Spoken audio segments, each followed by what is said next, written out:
Parliament سے ججز کی تعداد بڑھانے اور مختلف بل پاس کیے جانے کا معاملہ ہے۔ پی ٹی آئی اور جے یو آئی کا ایک بار پھر پارٹی سطح پر رابطہ ہوا ہے۔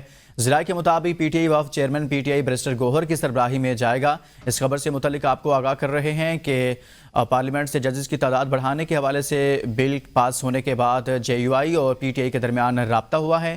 پی ٹی آئی وفد ایک مرتبہ پھر مولانا فضل الرحمان سے ملاقات کرے گا۔ پی ٹی آئی وفد چیئرمین پی ٹی آئی بیرسٹر گوہر کی سربراہی میں جائے گا۔ مزید بات کریں گے نمائندہ A B N news Zahida Rao سے۔ زاہدہ بتائے گا، پی ٹی آئی اور جے یو آئی میں ایک بار پھر رابطے ہوئے؟ جی بالکل، آج پی ٹی آئی اور جے یو آئی کی ایک بڑی بیٹھک بیٹھنے جا رہی ہے۔ کل مختلف بل پاس کیے گئے ہیں، قانون سازی کا مسئلہ ہے۔ اس پر جو ہے پی ٹی آئی نے ایک بار مولانا فضل الرحمان کو اعتماد میں لینے کا فیصلہ کیا اور یہ طے کیا ہے کہ اپوزیشن کیا لائے عمل اپنائے گی۔ اگر احتجاجی کوئی تحریک شروع کی جاتی، مولانا فضل الرحمان اس میں پی ٹی آئی کا ساتھ دیتے ہی نہیں دیتے۔ اگر پی ٹی آئی کا ساتھ نہیں دیتے تو پی ٹی آئی کا کیا لائے عمل ہوگا۔ مولانا فضل الرحمان نے آج اپنی رہائش گاہ پر دعوت دی ہے، لیکن ابھی وقت طے نہیں ہوا۔ بیرسٹر گوہر کی سربراہی میں 5 رکنی وقت جو ہے مولانا فضل الرحمان کی رہائش گاہ پر حاضری دے گا اور کیا فیصلے مولانا فضل الرحمان کی رہائش گاہ پر ملاقات ہوگی۔ بہت شکریہ زاہدہ۔